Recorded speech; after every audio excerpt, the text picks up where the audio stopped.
para pater, diakon, para frater, Bapak Ibu saudara-saudariku yang terkasih, selamat pagi untuk kita semua. Selamat pagi. Akulah roti hidup. Santo Agustinus pernah berkata, Allah adalah majikan kita. Allah adalah bos, pemilik lumbung makanan itu sendiri. Dan Dia akan menjadi jaminan bagi kita sebagai karyawan. Kita semua adalah karyawan dan Allah adalah majikan yang memiliki lumbung padi, lumbung roti yang sangat banyak. Dan sebagai majikan, maka Dia menuntut agar karyawannya manusia untuk percaya, tekun, taat dan setia, agar kelimpahan majikan itu bisa juga memberi kehidupan abadi bagi manusia. Bapak Ibu saudara-saudariku yang terkasih, dalam bacaan pertama hari ini, kisah perjalanan bangsa Israel di padang gurun. Bangsa Israel itu melakukan protes, unjuk rasa, demo, dan bersungut-sungut kepada Tuhan karena satu hal, karena alasan makan, karena mereka dalam kelaparan. Mereka lebih tergoda untuk kembali ke majikan yang lama, yakni Firaun, karena menurut mereka lebih baik mereka mati tetap di depan kuali penuh dengan daging, mati tapi dalam perut kenyang, daripada di padang gurun hidup sengsara dan tidak memiliki makanan yang secukupnya bagi mereka. Dan mereka masih ragu akan penyelenggaraan Allah dalam hidup, terutama dalam sejarah mereka. Dan ketika mereka keluar dari Mesir, bagaimana Allah membelah Laut Merah, dalam situasi lapar, semua kebaikan Allah itu dilupakan, diblokir. Kadang perut dalam situasi tertentu dia berkuasa. Kadang kenikmatan manusiawi itu bisa melupakan Tuhan, bisa melupakan panggilan dalam situasi-situasi khusus.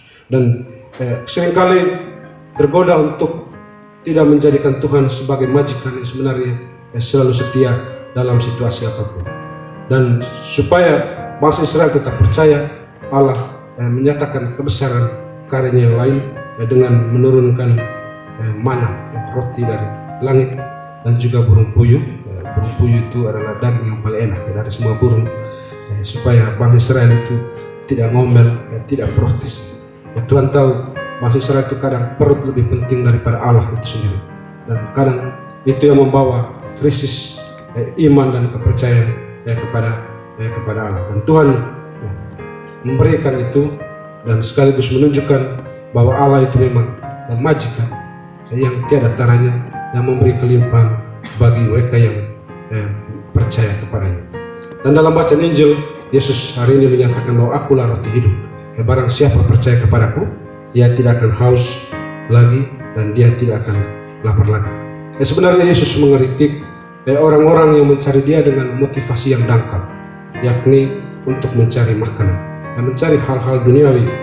Mereka kadang lebih memprioritaskan atau lebih fokus pada hal-hal duniawi atau hal-hal yang tidak sebenarnya penting. Padahal yang terpenting adalah bukan roti sebenarnya, tapi yang terpenting sebenarnya adalah pribadi Kristus itu sendiri, yang adalah roti hidup yang tidak akan binasa, yang senantiasa menyertai dan menuntun setiap orang sampai kepada kehidupan abadi itu sendiri. Yesus adalah roti mana surgawi yang akan memberi jaminan kepada kehidupan yang kekal. Dalam tradisi gereja itu biasa disebut itu Yesus itu sebagai panis celi, roti surgawi, atau panis angelorum, roti para malaikat yang turun dari surga, yang memberi dirinya bahkan sampai wafat di kayu salib agar kita semua memperoleh kehidupan abadi. Para pater, diakon, Bapak Ibu saudara-saudariku yang terkasih, bagaimana kita menghayati hari ini tentang pernyataan Yesus sebagai roti hidup itu sendiri.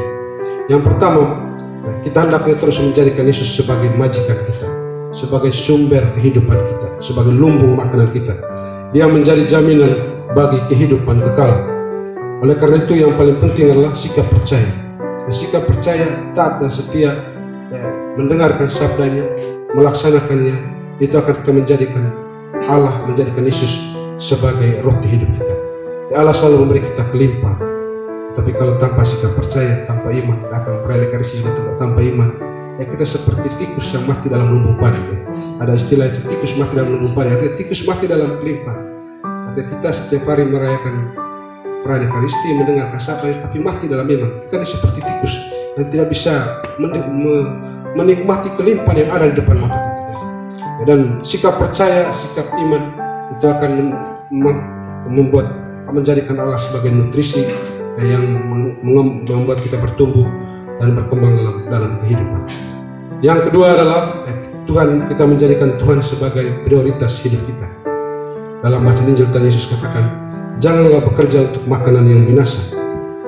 Kita dipanggil untuk bekerja bukan demi kepentingan atau kenikmatan diri, tetapi sebagaimana kata Santo Antonius Berkaret, kita semua dipanggil untuk bekerja demi kemuliaan Allah itu sendiri. Supaya Allah semakin dikenal, semakin dicintai, semakin dilayani, dan juga dipuji oleh semua orang. Yesus adalah makanan atau roti kehidupan yang menghidupkan dan menyelamatkan kita. Kata Frater Eric, solo Dios basta. Tuhan itu cukup, hanya Tuhan cukup. Tidak perlu yang lain, tidak perlu yang lain. Tuhan itu mencukupkan kita, membuat kita puas dalam banyak hal. Dan kita diundang untuk lebih percaya kepada Dia yang roti kehidupan itu sendiri. Kadang kita mencari makanan-makanan yang kurang sehat dan membinasakan. Kita kadang bekerja kadang untuk itu. Terus kadang ada orang yang banting tulang, kadang fokus pada hal itu tapi melupakan Tuhan itu sendiri. Atau ada orang yang tergoda kemudian karena teman angkatannya dulu yang pernah sama-sama masuk aspiran sekarang menjadi DPR, kerja di perusahaan besar, dia tertarik untuk meninggalkan panggilannya demi pekerjaan, demi hal yang sebenarnya sesuatu yang akan hilang pada zamannya. Ketika nanti Tuhan memanggil kita, itu tidak perlu lagi. Tapi banyak kemudian yang menanggalkan jubahnya karena tergoda untuk memiliki mobil sendiri, tidak perlu minta superior kalau ada mobil. Tidak perlu saya kapan saya pergi memiliki rumah, saya tidak perlu harus tunggu SK baru pindah dari satu komunitas yang lain, tapi ada rumah sendiri. Inilah godaan-godaan yang kemudian kadang membuat kita mencari jalan lain dalam panggilan kita. Kita kadang lebih memprioritaskan hal-hal yang sifatnya fana, tidak abadi daripada Tuhan yang abadi itu sendiri. Yang ketiga, kita juga diundang supaya jangan bersungut-sungut hanya karena hal-hal sepele, karena hal makanan seperti bangsa Israel dalam bacaan bersama. Seringkali kita itu pusing, stres, emosi dengan hal-hal yang tidak penting sebenarnya.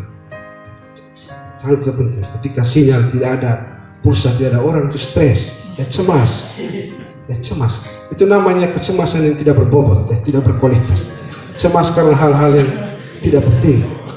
Tetapi ketika Tuhan tidak ada dalam kehidupan kita, tidak pernah cemas, tidak pernah takut, tidak pernah takut. Sama seperti bangsa Israel, mereka lebih cemas karena makanan daripada karena kehilangan iman mereka kepada Tuhan itu sendiri. Sebenarnya situasi kekurangan dalam kehidupan itu, sebenarnya Allah mau supaya kita dilatih dalam kesabaran dan meningkatkan sikap dan percaya kita kepada Tuhan. Ketika ada keterbatasan atau situasi kurang dalam kehidupan kita, sebenarnya adalah momen supaya kita semakin memberi ruang, memberi spasi kepada Tuhan agar Dia lebih berkarya. Dan kiranya kecemasan kita adalah kecemasan yang lebih tinggi, yakni Tuhan itu sendiri. Cemas akan hal-hal yang lebih penting dalam kehidupan, sehingga pada akhirnya kita bisa mengambil bagian dalam rahmat roti kehidupan itu sendiri. Yang keempat, sebagaimana dalam bacaan Injil pada hari ini, kita menjadikan Yesus sebagai roti kehidupan ketika kita percaya akan sabda dan Ekaristi. Kita melalui perayaan Ekaristi, Yesus menghadirkan dirinya sebagai roti kehidupan yang memberi keselamatan bagi kita semua. Kita diundang untuk menutrisi hidup kita dengan rahmat Ekaristi yang kita terima setiap hari, agar kita hidup kita bertumbuh dan berkembang. Sikap mendengarkan dan merenungkan sabda Allah dan mencintai Ekaristi adalah kekuatan, fondasi bagi kita untuk terus membangun hidup yang semakin berakar, semakin kuat di tengah kehidupan dunia yang semakin penuh dengan tantangan. Situasi COVID kadang situasi yang sulit bagi kita, padang gurun bagi zaman ini. Oleh karena itu iman yang kuat terhadap roti kehidupan, terhadap Ekaristi itu sendiri, terhadap Allah itu sendiri akan menjadikan kita akan lebih kuat. Kemarin kami dan para frater, kami kemarin berjalan bersama-sama dengan para martir di Barbastro. Ada salah satu kisah ketika mereka ada di penjara, dan mereka merindukan supaya menerima Ekaristi setiap hari seperti di biara. Tapi kadang situasi sulit karena mereka di penjara dan ada tentara yang menjaga mereka. Maka cara mereka adalah para bruder yang masak di biara dan membawa sarapan setiap pagi kepada mereka. Mereka mengambil Ekaristi Maha Kudus itu, ditaruh dalam potongan roti, dan setiap pagi para martir menerima sarapan pagi dari para bruder itu di penjara, itu pergi seperti menyambut Ekaristi, karena mereka tahu bahwa di dalam potongan roti itu ada Ekaristi disembunyikan, supaya mereka artinya setiap pagi itu mereka selain sarapan roti, tapi yang paling penting adalah ada Ekaristi yang ditaruh di dalam potongan roti, dan itu yang menguatkan mereka dalam situasi yang sulit, bahkan setia sampai akhir. Ekaristi itu akan kita menjadi kuat, akan menjadi kuat. Kalau Tony ya setiap hari merayakan Ekaristi dengan penuh iman, ya pasti sesulit apapun situasi Palu Rejo nanti dia akan kuat.